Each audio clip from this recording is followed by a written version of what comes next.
नमस्कार दोस्तों, आज की इस रोमांचक कहानी में आप सभी का स्वागत है। मेरे पति ने मुझे घर से निकाल दिया था। मुझे समझ ही नहीं आ रहा था कि कहाँ जाऊं। मैं 3 दिन इधर उधर भटकती रही। मेरे पेट में अन्न का एक दाना भी नहीं था। भूख और थकान से मैं सड़क पर चक्कर खाकर गिर पड़ी। तभी एक युवक ने मुझे देखा और मुझे अपने घर ले गया। वह दिखने में बहुत सुंदर और हैंडसम था। एक दिन मैं अकेली ही उसके घर में थी, तभी उसने मेरा हाथ अपने हाथों में लिया और अपने होठ मेरे होठों पर रख दिए और फिर पूरी। दोस्तों, मेरा नाम अर्चना है। मेरी उम्र 28 साल है और मैं अभी भी जवान हूँ। मेरी शादी संदीप नाम के एक युवक से हुई थी, लेकिन किस्मत ने मुझे बहुत बड़ा धोखा दिया था। मेरे पति ने मुझे घर से निकाल दिया। उस दिन के बाद लगातार 3 दिन मैं सड़कों पर भटकती रही। सहारा देने वाला कोई साथ नहीं था। पहचान का कोई चेहरा आसपास नहीं था। लगातार 3 दिन से खाना पानी न मिलने के कारण शरीर पूरी तरह से थक चुका था।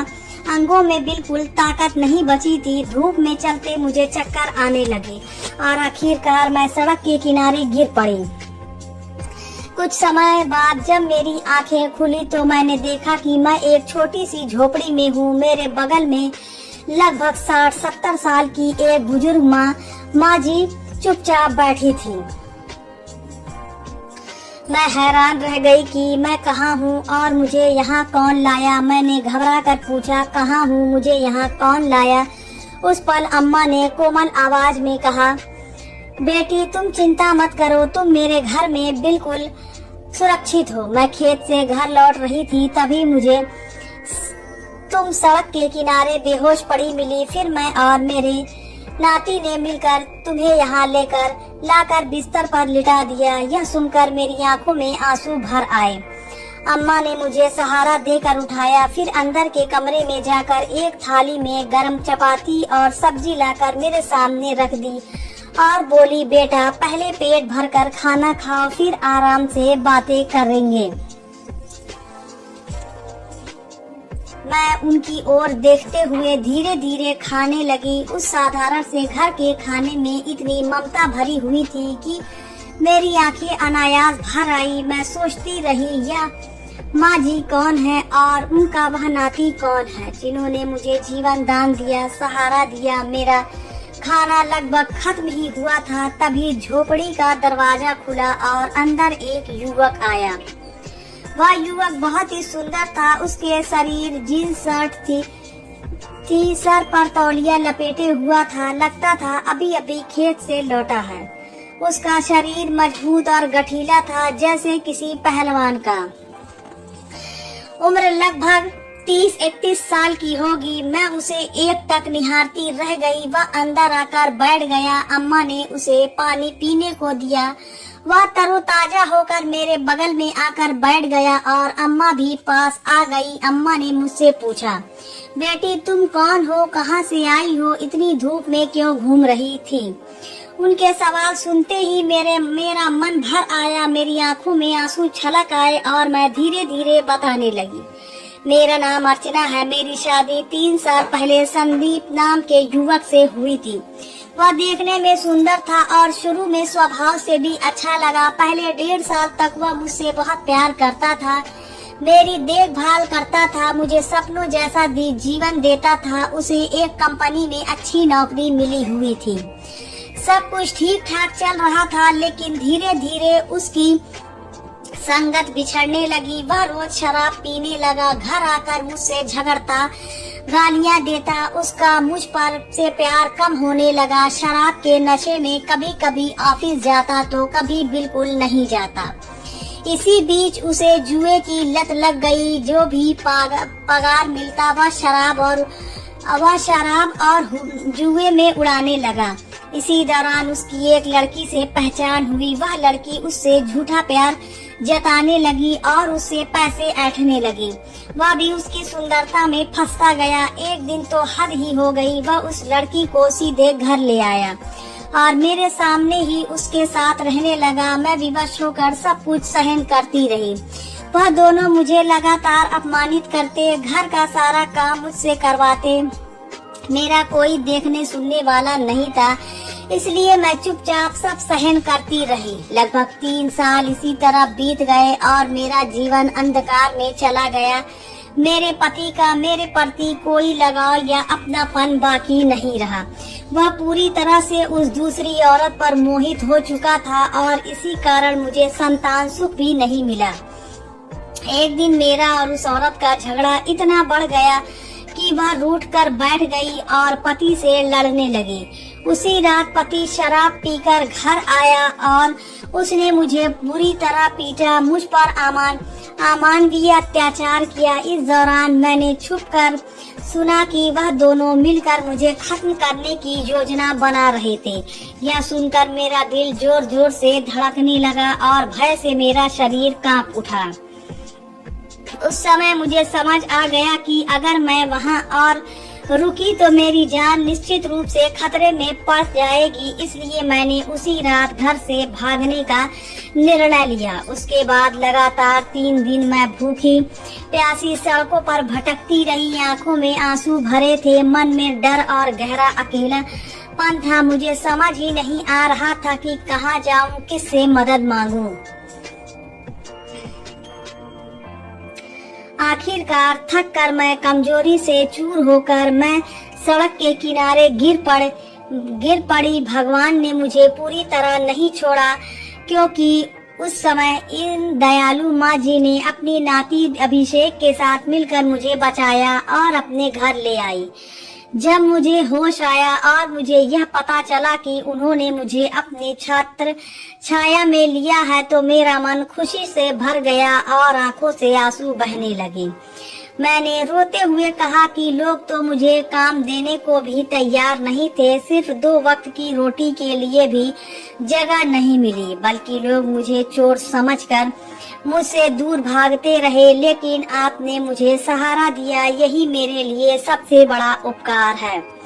माँ जी और अभिषेक मेरी पूरी कहानी बड़े ध्यान से सुन रहे थे। तब माँ जी ने प्यार से कहा, बेटी तू चिंता मत कर, अब कुछ दिन यही रह। यह मेरा नाती अभिषेक है, जिसके माँ बाप बहुत पहले ही एक बस दुर्घटना में गुजर गए थे।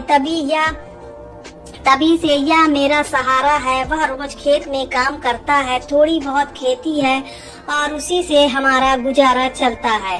यह सुनकर मेरे दिल में एक अजीब सी गर्माहट उमड़ पड़ी। मैंने अभिषेक की ओर देखा और अनजाने में ही मुस्कुरा दी।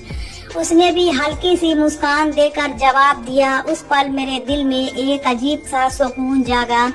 मैंने माँ जी से कहा कि माँ जी, मैं बस खा कर बैठी नहीं रह सकती, मुझे भी कोई काम दीजिए। मुझे पैसे नहीं चाहिए, बस अब आपका सहारा चाहिए। यह सुनकर माँ जी ने मेरे सर पर हाथ फेरा और बोली, बेटी तू जितने दिन चाहे यहाँ रह सकती है। उनकी बात सुनकर मेरी आंखें भर आई। उसके बाद मैं और माँ जी साथ में रसोई में गए और मिलकर खाना बनाया। शाम को हम तीनों ने साथ बैठकर भोजन किया। उस साधारण से खाने में जो अपनापन और प्यार था, उसने मुझे एक जीवन का एहसास किया। घर छोटा और पुराना था, 3-4 कमरे थे, लेकिन उसमें मुझे माँ जैसी ममता और छत्र छाया मिली। धीरे धीरे मुझे उस घर और माहौल की आदत पड़ गई। मैं घर का सारा काम करने लगी, माँ जी की मदद करने लगी। कभी कभी खेत में भी साथ जाती। खेतों में ज्वार और गन्ने की फसल थी। मैं माँ जी के साथ घास काटने में मदद करती। घर में 2 गायें थी, उनकी देखभाल, चारा पानी की जिम्मेदारी भी मैंने ले ली। कई बार मुझे अकेले खेत तक अभिषेक का खाना पहुंचाना पड़ता। अभिषेक जब खेत में काम करता तो बहुत अच्छा लगता। उसका पसीने से भीगा हुआ मजबूत शरीर, मेहनती स्वभाव और सादगी मुझे अपनी ओर आकर्षित करने लगती।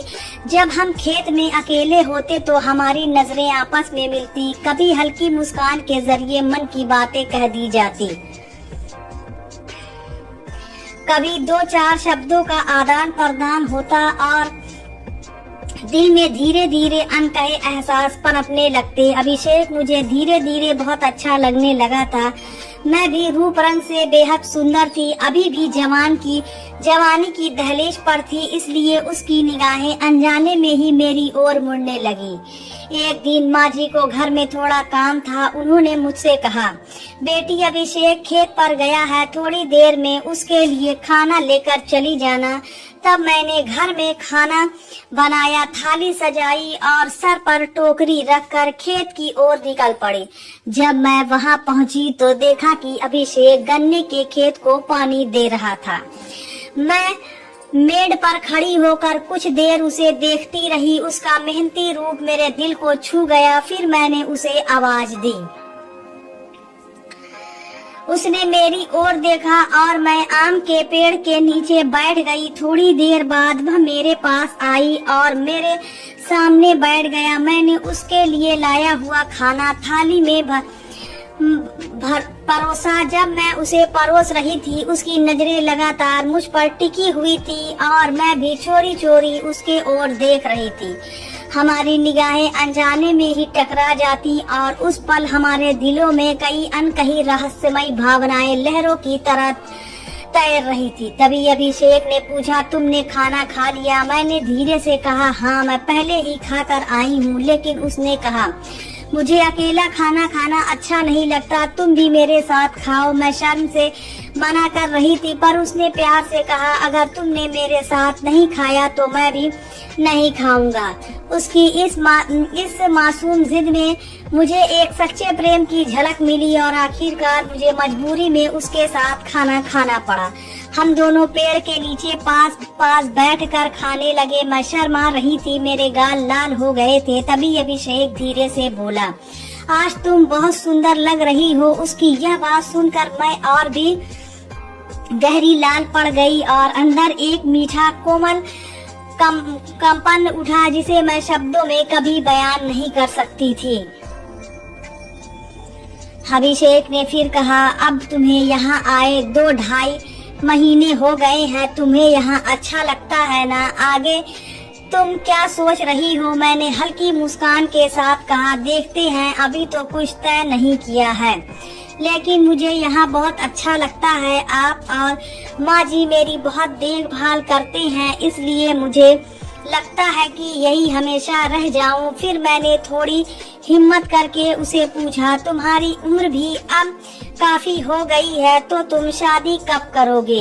इस पर वह मुस्कुरा कर बोला, हाँ, शादी तो करनी है और एक लड़की पसंद भी कर लिया।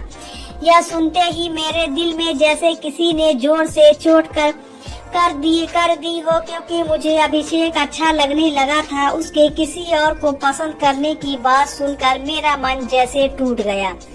मेरा चेहरा अचानक उतर गया। मैंने बड़ी मुश्किल से पूछा, कौन है वह लड़की? तब वह थोड़ी चंचलता से बोला, है कोई, लेकिन तुम्हें नहीं बताऊंगा। मैंने कहा, ठीक है, नाम मत बताइए, लेकिन वह दिखने में कैसी है यह तो बताइए। इस पर वह शांत मुस्कान के साथ बोला, गोल चेहरे वाली, गोरे रंग की, बड़ी बड़ी आँखों वाली, लंबे बालों वाली और थोड़ी नुकीली नाक वाली। मेरे दिल की धड़कन कुछ पल के लिए थम सी गई। मैंने कांपती आवाज में कहा, उसका नाम क्या है? वह कुछ देर तक चुप रहे, मेरी आंखों में गहराई से देखकर कहा और फिर धीमी आवाज में बोला, उसका नाम अर्चना है। यह सुनते ही मेरी आंखें आंसुओं से भर आई। मैं भावुक होकर उसकी ओर देखती रही। उसने मेरा हाथ धीरे से अपने हाथ में लिया और प्यार से कहा, हाँ अर्चना, वह तुम हो। तुम मुझे बहुत पसंद हो। मैं तुझसे सच्चा प्यार करता हूँ। क्या तुम मुझसे शादी करोगी? क्या मेरी जीवन संगनी बनोगी? अभिषेक के इन शब्दों को सुनते ही मेरे पूरे शरीर में सिहरन सी दौड़ गई। मेरी आंखों में आंसू भर आए और मैं अचानक उठकर उसकी बाहों में समा गई। उसे कसकर गले लगाया। उसने भी मुझे अपने सीने से लगा लिया। फिर धीरे धीरे मेरी आंखों में देखा, मेरे गालों को सहलाया और मेरे आंसुओं की बूंद को अपने कोमल हाथों से पोंछ दिया। उसके बाद उसने अपने होठ मेरे गुलाबी होठों पर रख दिए और हम दोनों प्रेम में डूब गए।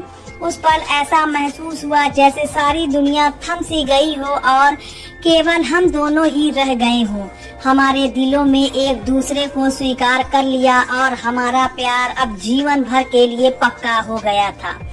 उस दिन के बाद हम दोनों अक्सर मिलने लगे, एक दूसरे को और भी गहराई से जानने लगे और हमारा प्यार दिन ब दिन और गहरा होता गया।